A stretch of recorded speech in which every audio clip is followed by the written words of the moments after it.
দক্ষিণ ফটিকছড়ির শহীদ হালিম লিয়াকত স্মৃতিবৃত্তি পরীক্ষা 2025 সফলভাবে অনুষ্ঠিত ডিসেম্বরের 25 তারিখ জাহানপুর আমজাদ আলী আব্দুল হাদি ইনস্টিটিউশন ও নানুপুর লাইলা কবির কলেজত এই বৃত্তি পরীক্ষা অনুষ্ঠিত হয়। এন্ডে দক্ষিণ ফটিকছড়ি সহ বিভিন্ন এলাকার শতাধিক শিক্ষা প্রতিষ্ঠানাতুন প্রায় 1000 শিক্ষার্থী অংশগ্রহণ করে। বৃত্তি পরীক্ষা উপলক্ষে বিভিন্ন পরীক্ষা কেন্দ্র পরিদর্শন করে বিশিষ্ট শিক্ষানুরাগী, জনপ্রতিনিধি ও বৃত্তি কার্যক্রম সংশ্লিষ্ট কর্মকর্তাহল।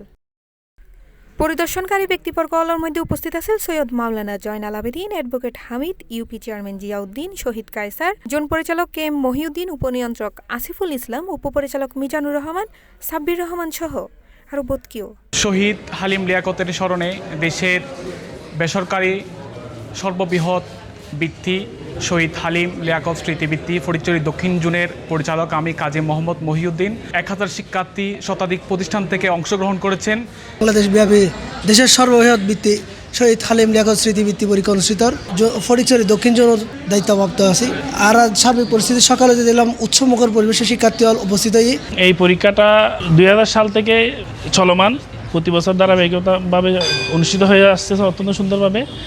আমি যারা পরিচালনা পরিষদে যারা আছেন এই পরীক্ষাটা পরিচালনা করছেন প্রত্যেকের প্রতি আন্তরিক ধন্যবাদ ও কৃতজ্ঞতা জানাচ্ছি। তো ইনশাআল্লাহ এই পরীক্ষা যাতে অটুট থাকে, এই ভবিষ্যতে এই পরীক্ষা যাতে আরও সুন্দরভাবে এই সংগঠন নিতে পারে।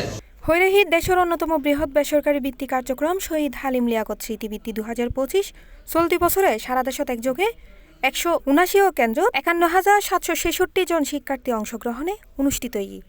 মেধাবী শিক্ষার্থীদের উৎসাহিত করতে এবং শিক্ষার মান উন্নয়নে এই বৃত্তি কার্যক্রম গুরুত্বপূর্ণ ভূমিকা রাখে। সি+ টিভি, চট্টগ্রাম।